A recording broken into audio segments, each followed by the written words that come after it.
Olá pessoal, hoje o tema que a gente vai falar aqui é o seguinte: quem foi comprado não se vende. Essa frase ela tem uma ideia central da Bíblia de que todo homem, todo, sem exceção, nasce separado da glória de Deus. Está lá em Romanos 3:23. E ele é totalmente incapaz de se reaproximar de Deus, de se salvar por conta própria. E essa é uma doutrina que na teologia a gente conhece como doutrina da depravação total. E o homem, então, ele é destituído, ele é separado da glória de Deus por causa de quê? Por causa do pecado. Que pecado? Pecado de viver uma vida independente de Deus. E o salário de viver uma vida independente de Deus é a morte, é condenação eterna, é inferno. E dessa forma, o que acontece? Deus ele se manifesta como homem, ele tem um plano de reconciliação a todo homem. Ele vem sobre a terra, né, como Jesus, e ele dá a sua vida para pagar pelo salário do nosso pecado, e assim ele nos compra para Deus, ok? Então por isso esse termo que nós somos comprados. E Jesus ele paga essa dívida que era nossa com a moeda que ele usa, é o próprio sangue, a própria vida. E a parte que nos resta diante disso tudo é crer e confessar Jesus como nosso Senhor e como nosso Salvador e viver conforme Ele ensina. E sabendo disso, eu tenho algumas perguntas para vocês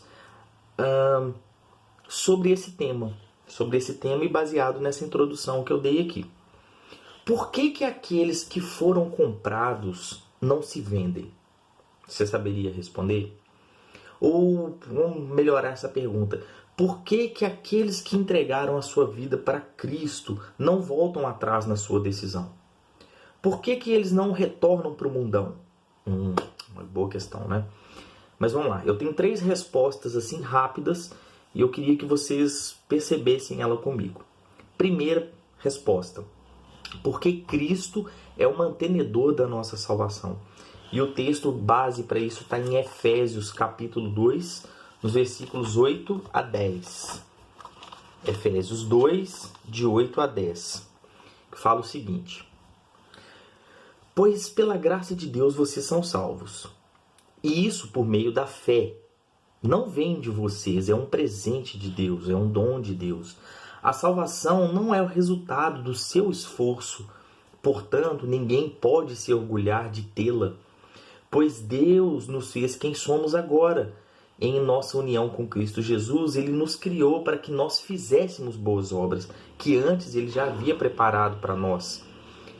Muitos se enganam achando que a santidade é o que garante a salvação. E essa é uma das maiores heresias que eu escuto nas igrejas evangélicas de hoje em dia.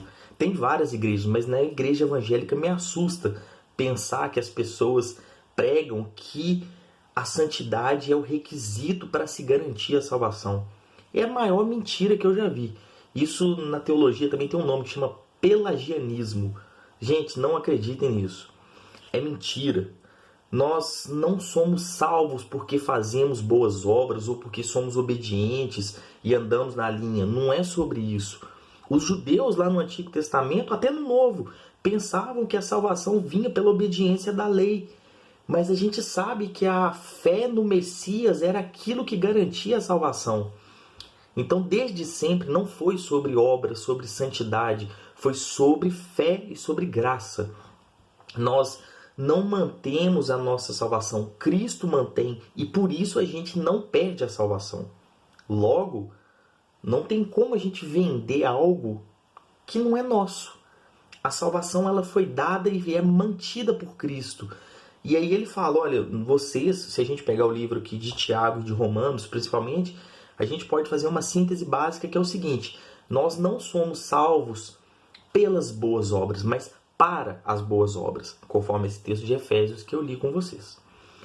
Pergunto de novo, por que aqueles que foram comprados não se vendem? Segunda resposta, porque quem está em Cristo é uma nova criatura.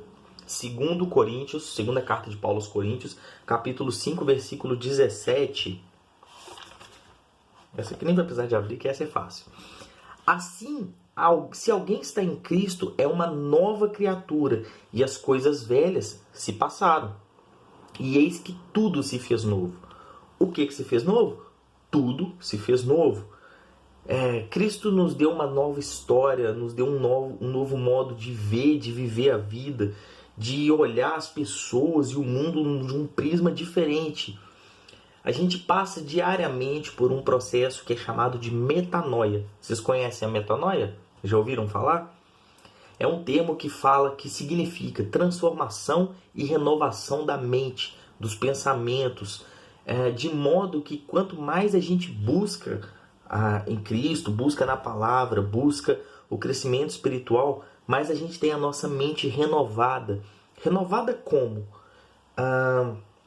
De modo que a gente se pareça mais com Cristo, que a nossa mente se pareça mais com a mente de Cristo. E isso está lá em Romanos, capítulo 12, versículo 2, né? Não se amoldem nos padrões desse mundo, não se amoldem nesse padrão do pecado, não se amoldem aos seus próprios desejos, mas antes renovem a sua mente em Cristo para vocês experimentarem as boas, perfeitas e agradáveis vontades do Senhor. E essa é a nova vida. A gente deixa para trás os hábitos pecaminosos, a gente deixa para trás a vida independente de Deus. Ficou tudo no passado. Daqui em diante, a nossa missão é ser uma nova criatura, é ter uma mente renovada, atitudes renovadas. Não tem como a gente querer retornar a ser como antes. E eu explico isso na minha terceira resposta. Por que quem foi comprado não se vende? Porque a nossa gratidão é eterna. Em João 19:30, quando Jesus já está lá quase entregando sua vida por completo, ele levanta o olho para o céu e ele fala para Deus: está consumado.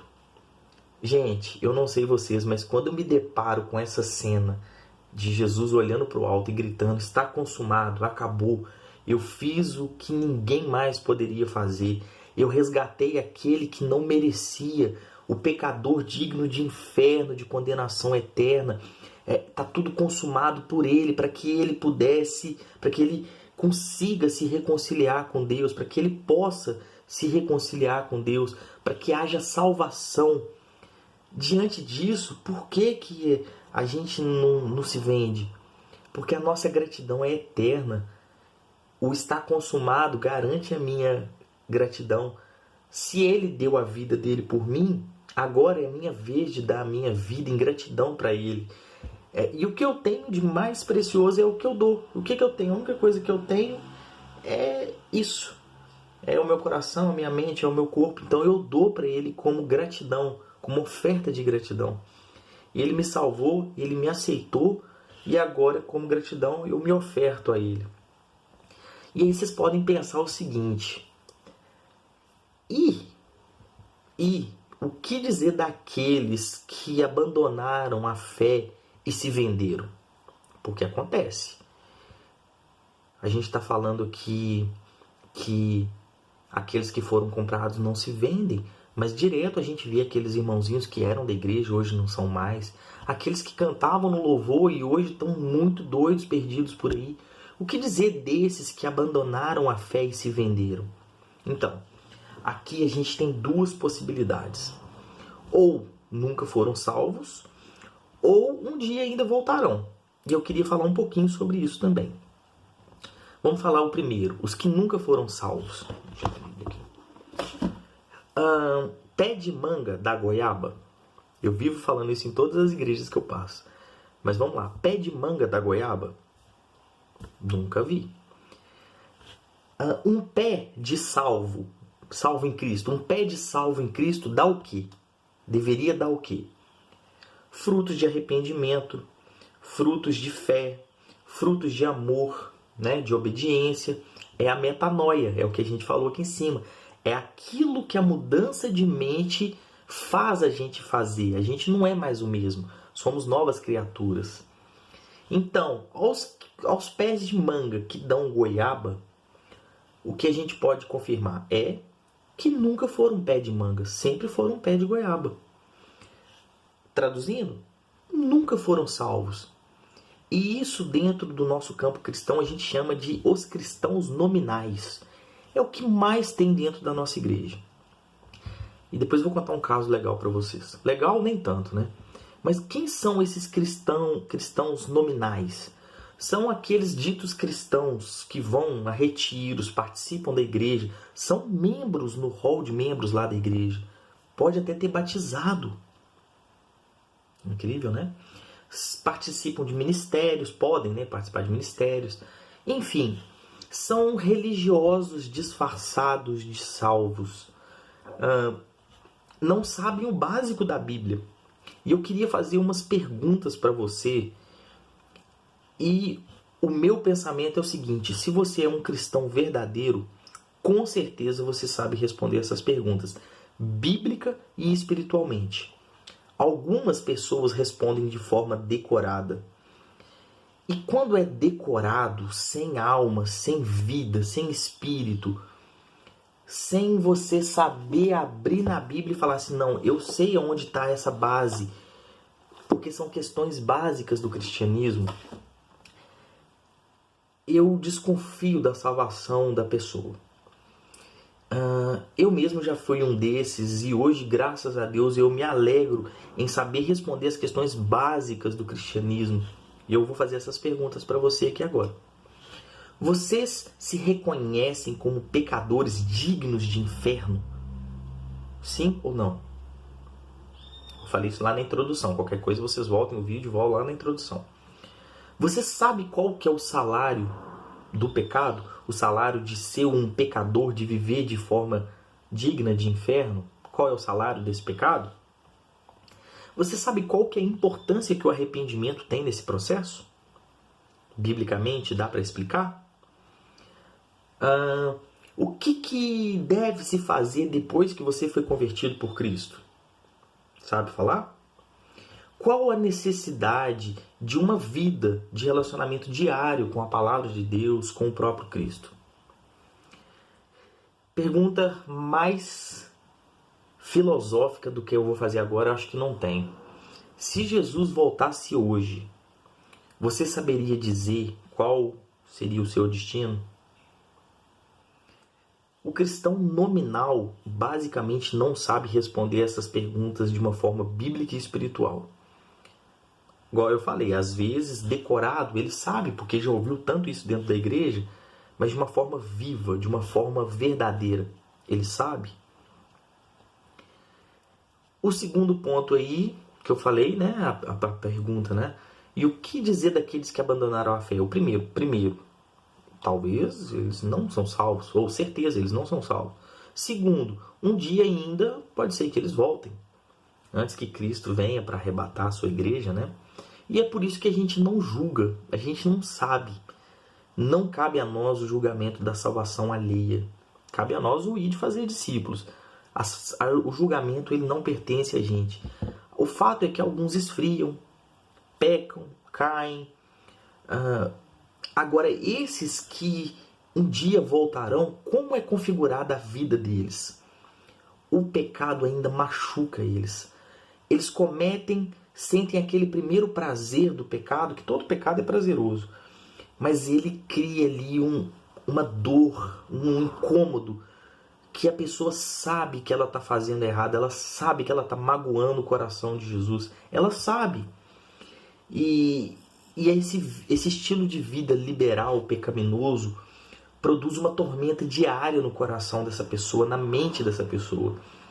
E ela sabe que ela está fora do lugar, ela sabe que aquela vida não é a vida que ela decidiu quando ela ofertou a vida dela para Cristo. Um dia essa pessoa vai acabar retornando. E aí pode estar passando na sua cabeça assim, então peraí, eu posso pecar deliberadamente então? Já que a salvação eu não tenho que fazer força, é de graça, então eu posso pecar o tanto que eu quiser? Paulo fala isso na sua carta aos Romanos. A resposta é não. Não. Não é porque a graça nos permite entender que tudo é lícito, que a gente faz tudo, até porque a gente vê que tudo é lícito, mas não é tudo que convém, não é tudo que edifica, não é tudo que agrada o coração de Deus. Se você faz essa pergunta, então eu posso pecar deliberadamente? esperando que eu dê uma resposta para você assim, talvez, sim. Penso eu que você talvez não tenha se convertido, que você não tem certeza da sua salvação ainda. Conclusão de tudo isso que eu estou falando aqui. Se nós somos comprados, nós não nos vendemos porque Cristo é quem mantém a nossa salvação. Porque somos novas criaturas. E porque nós somos eternamente gratos por ter sido salvos de um destino tão merecido e terrivelmente assustador. Então é isso. Eu espero que Deus tenha falado com você através dessa mensagem. Deus te abençoe.